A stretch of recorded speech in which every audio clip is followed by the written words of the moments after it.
US Bangla এয়ারলাইন্সের বিশেষ ফ্লাইটে দেশে ফিরেছেন দুবাইয়ে আটকা পড়া ১৮৯ বাংলাদেশি।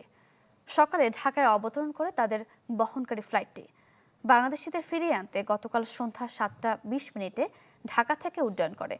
তাদের নিয়ে স্থানীয় সময় রাতে শাহজালাল বিমানবন্দরের উদ্দেশ্যে দুবাই ছাড়ে ফ্লাইটটি। মধ্যপ্রাচ্যে আটকা পড়াদের ফিরিয়ে আনতে বিকেল ৫:১৫টায় দুবাইয়ের উদ্দেশ্যে রওনা হবে আরেকটি ফ্লাইট। বাংলাদেশিদের নিয়ে দুবাই থেকে স্থানীয় সময় রাত ১০টায় আবার ঢাকা রওনা হবে।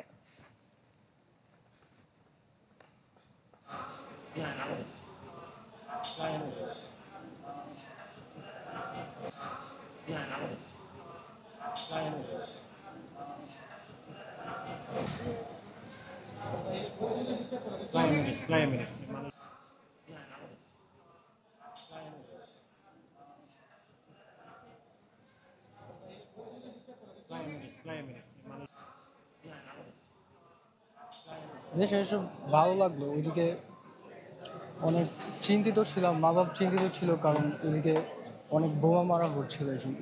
আমি ছিলাম আপনার দেরাতে, দুবাই দেরাতে। আমাদের পাশে কিন্তু আবার বাদ দুবাই আছে, ওখানে আমেরিকান কনসাল্ট আছে, ওখানেও কাল মেবি ওখানেও অ্যাটাক করা হয়েছে। আমাকে সাধারণ মানুষের উপর কোনো অ্যাটাক নাই, ওখানে সবাই নিরাপদে আছে। আমার গতকাল কি ছিল, আগে যেগুলো ছিল ওইগুলো আবার আজকাল ফ্লাইট আগে করছে সব।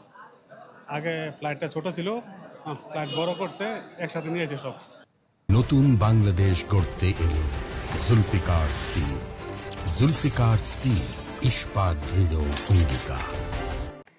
দর্শক, আমরা জানাচ্ছিলাম ইউএস বাংলা এয়ারলাইন্সের বিশেষ ফ্লাইটে দেশে ফিরেছে দুবাইয়ে আটকা পড়া ১৮৯ বাংলাদেশি। আমরা এ বিষয়ে আরো খবর জানবো শাহজালাল আন্তর্জাতিক বিমানবন্দর থেকে। এই মুহূর্তে আমাদের সঙ্গে যুক্ত হচ্ছেন সহকর্মী মোহাম্মদ শফিক। শফিক, বিশেষ ফ্লাইট চালু হয়েছে এবং ইতোমধ্যেই ১৮৯ জন দেশে ফিরেছে। তাদের মধ্যে স্বস্তি কেমন দেখছেন, কি অবস্থা আমাদের জানাবেন।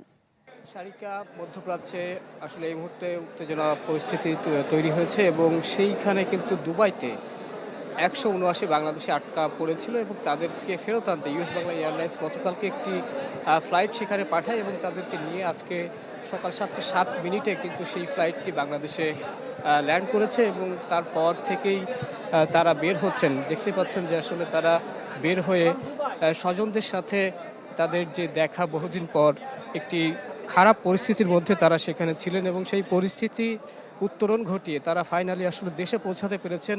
তাদের সাথে আমরা কথা বলেছি, তারা বলছেন যে তারা আসলে সেখানে একটি মানবেতর জীবন কিন্তু তারা পার করছিলেন, কেননা সেখানে যেহেতু বম্বিং হয়েছে এবং সেখানে ইরান থেকে জেনে থাকবেন যে দুবাই সহ বেশ কিছু দেশে কিন্তু আসলে আক্রমণ করা হয়েছে এবং এর ফলে বাংলাদেশে যারা আটকা পড়েছিলেন সেখানে ব্যবসায়ী থেকে শুরু করে প্রবাসী অনেক কিন্তু মানুষ মধ্যপ্রাচ্যে থাকে এবং তাদেরকে আসলে সুন্দরভাবে কিভাবে দেশে ফেরত আনা যায় সে বিষয়টি কিন্তু সরকার দেখভাল করছিল এবং তারই ফলশ্রুতিতে ইউএস বাংলা এয়ারলাইন্স তারা আসলে কিছু উদ্যোগ নিয়েছে এবং তারই অংশ হিসেবেই কিন্তু আজকে ১৭৯ বাংলাদেশি তারা দেশে এসেছে এবং এর বাইরে আরও একটি ফ্লাইট আজকে দুবাইয়ের উদ্দেশ্যে যাবে, যারা যে ফ্লাইটটি আগামীকালকে আরও সেখানে আটকা পড়া অর্থাৎ দুবাইতে আটকে থাকা বাংলাদেশি তাদেরকে আসলে বাংলাদেশে নিয়ে আসবে। এছাড়াও কিন্তু আমরা ইউএস বাংলা এয়ারলাইন্স কর্তৃপক্ষের মাধ্যমে জানতে পেরেছি যে গত ৩ তারিখে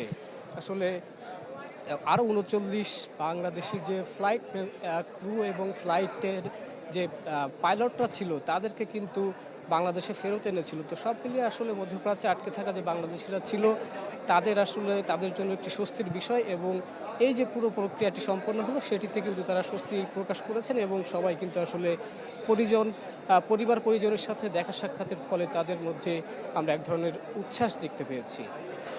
শফিক, ধন্যবাদ আপনাকে।